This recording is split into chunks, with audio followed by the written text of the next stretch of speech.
विश्वकर्मा शासकीय कन्या high school सहावर कक्षा 10वीं की छात्रा हूँ। श्रीमती सरोज वर्मा के निर्देशन में मैं आपके सामने एक प्रोजेक्ट की प्रस्तुति करना चाहती हूँ, जिसमें मेरा सहयोग अवंतिका पांडे कक्षा 9, अरमा चौधरी कक्षा 9 और स्वाति केवट कक्षा 10वीं की छात्राएं मेरा सहयोग कर रही हैं। मेरा विषय यह है कि स्वदेशी के अंतर्गत स्वास्थ्य एवं कल्याण में आयुर्वेद का बहुत महत्वपूर्ण बहुत ही महत्व है।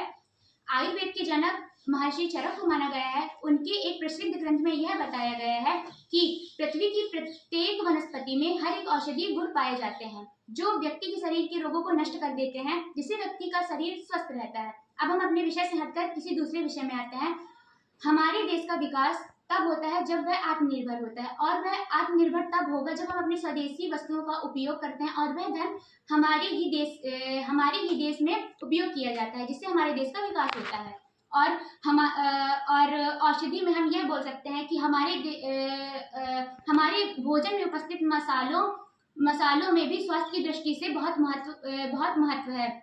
उदाहरण के लिए जीरा, अदरक, हल्दी, ये सारी सामग्रियां औषधि में आती हैं। अब दूसरे विषय में अब हम इसमें योग में आते हैं। योग के जनक महर्षि पतंजलि को माना गया है। उन्होंने यह बताया कि शरीर को संतुलित और मन को शांत योग से हम कर सकते हैं। यदि हम प्रतिदिन व्यायाम करें तो हमारा शरीर स्वस्थ रहेगा और लंबे समय तक हम अपने कार्य को लगन से करते रहेंगे। हम अपने कार्य को लगन से करते रहेंगे। और योग के विषय में हम योग गुरु बाबा रामदेव को नहीं भूल सकते हैं। उन्होंने भारत के प्रत्येक जन को, जितने भी व्यक्ति हैं, उनको आयुर्वेद और योग तक पहुंचाया है। और इन्हीं लाइनों से मैं अपनी बात को समाप्त करती हूँ।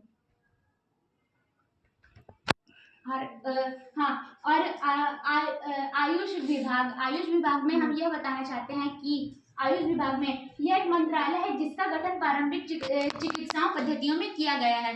और इस आयोग से हम आयुर्वेद और औषधि तक पहुंच पाए हैं, जिससे और इसमें हम मुख्य कार्य है कि शिक्षा अनुसंधान को बढ़ावा देना, नीति निर्माण करना। आयुर्वेद योग और प्राकृतिक चिकित्सा, यूनानी सिद्ध और होम्योपैथी पद्धतियों में यह संपूर्ण है। होम्योपैथी एक हो गया ना।